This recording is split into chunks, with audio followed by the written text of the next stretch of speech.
Hello everybody, welcome back to another Vlogmas video. Today we are going to be making some not so Christmas cookies.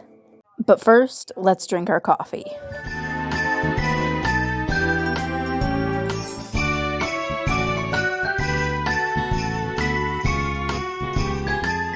I have these two skull sugar cookie kits that I didn't use for Vlogtober, so I'm going to be making them now.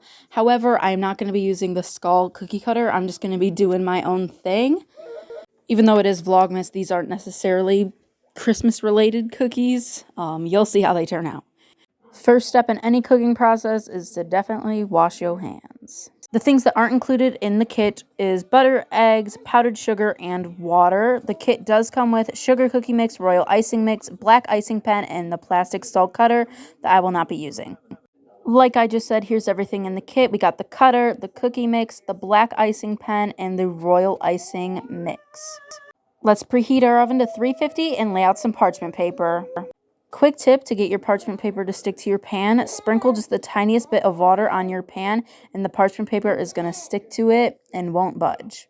I don't remember if I mentioned this earlier, but I got these kits from Aldi and you could probably find Christmas kits now. I know they have them for a lot of the different holidays and sometimes they even have little brownie kits. They're honestly really cool and taste super good. Don't mind my super chipped nails.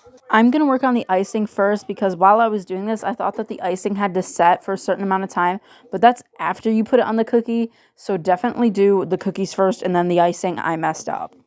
The first step is to put in the royal icing mix that it comes with. I have 2 boxes of the cookie mix, so I'm doing everything double. I have to add in a total of 2 cups powdered sugar. Gotta mix those together. It kind of looked a little weird because the icing mix was a little yellow. And then I needed to add in 2 tablespoons water, mix it up real good, and add in 4 more tablespoons of water until it becomes this nice liquid consistency. Now onto the cookies, which I definitely should have done first. I'm adding in the cookie mix, then 2 eggs. It says to add in 8 tablespoons of butter. Again, I have 2 boxes. I melted it in the microwave a little first.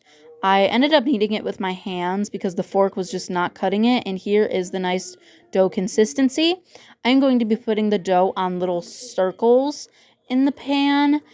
And then I kind of realized after they were already done baking that I forgot to flatten out the dough. Make sure you flatten out your sugar cookie dough. I didn't and just cooked it like this. I put the cookies on for 12 minutes at 350, but 12 minutes was way too long because the bottoms were burnt. I am adding yellow food coloring to the icing because I'm going to be making little smiley face cookies. I ended up adding in 2 drops because 1 drop was too pastel for me. Boom, the cookies are done. Again, they are a little burnt on the bottom, and I didn't flatten them out, so they're like this. So we're going to have some bumpy, lumpy, smiley faces. I ended up dipping the cookies into the yellow icing instead of pouring it over top. I think that's what you're supposed to do. I don't know. I've never made sugar cookies before, but that's what I did. I dipped them twice and let them sit for about 30 minutes while I ate dinner.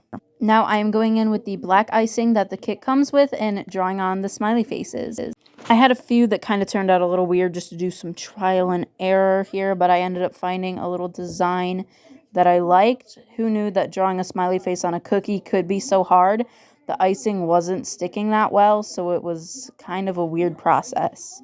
Somehow I magically ended up recording the cookie that I think turned out the best. This one looked like the most perfect of the smiley faces, and it tasted delicious. Alrighty guys, here are all the finished cookies. I think they turned out amazing and they tasted super good too. Even though I didn't do necessarily what the directions or the kid said or what it was intended for, I think it was great. It was a fun experience. First time making sugar cookies like this.